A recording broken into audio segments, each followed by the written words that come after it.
for this, so save all your energy. Ganda. Wow. Everyone's ready to begin.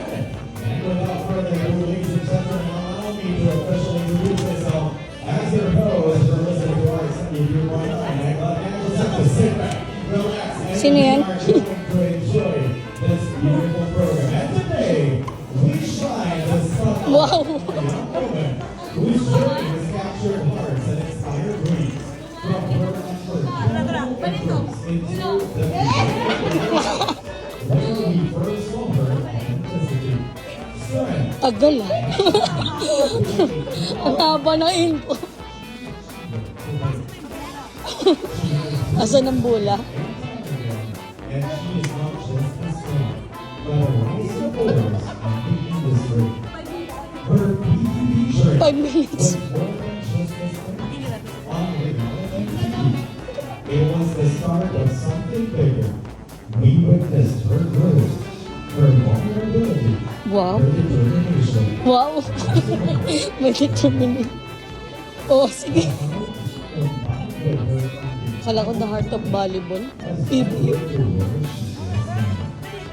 Celebrate her first ever album launch.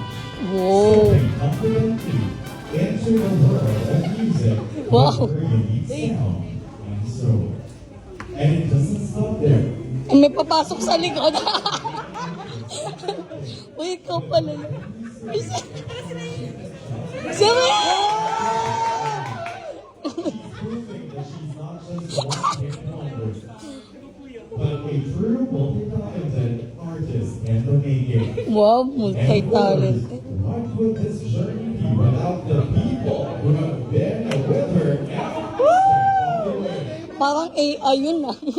Ang haba. Years, magiging